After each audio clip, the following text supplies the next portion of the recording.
report. Meeting him at his home, Evans Fundi, a graduate of Karatina University with a bachelor's degree in horticulture, farming and management, opted to escalate his fourth-year project to his farm after discovering muguka plants were affected by the same scales that he was working on back in school. All these trials began after Fundi failed to secure a job after he graduated, prompting him to find something constructive to do after several months of confinement at home due to the cessation of movement after COVID-19 struck. I decided to major in this skills pest. So in my literature review, I started going on how are these skills controlled. That time there was no chemical which was recommended for this treatment, but now I decided to use the science behind how I can control them. How do you need to control them? The form of chemical which you need to use, systematic or contact.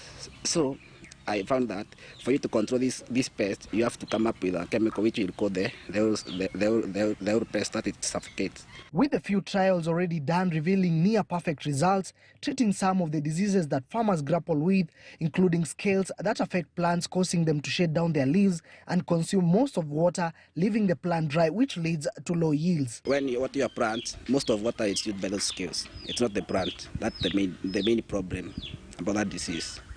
Again, it makes the plant to lose its vigor. In our interview, Fundi further revealed that his innovation is purely organic, as the technology involves extracting some oil from neem plants mixed with other extracts from trees. These chemicals, I do some extracts.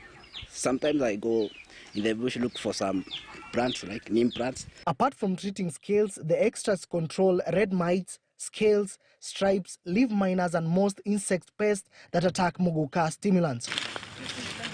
Diana Njoki, a relative to Fundi, said the results from the trials are commendable and urged the government to pick the biotechnology to assist muguka farmers. Tangu nianze kununusia hii dawa ilikunja ikanisaidia njuu mera ilikuwa inakaa kama kuni na hata matawi ilikuwa inaanguka.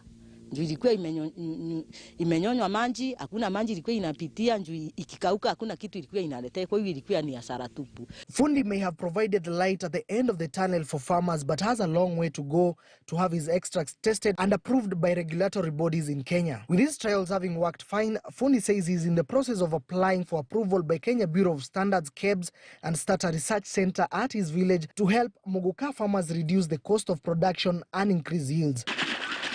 Moige William, KTN News. All right, let's see how that goes for the muguka farmers.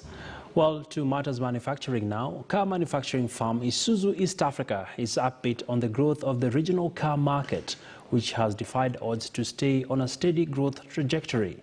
Isuzu East Africa Managing Director Rita Kavashe exuded confidence in the sector, noting that the manufacturing was well on its recovery path, despite the headwinds occasioned by the coronavirus pandemic. Our journey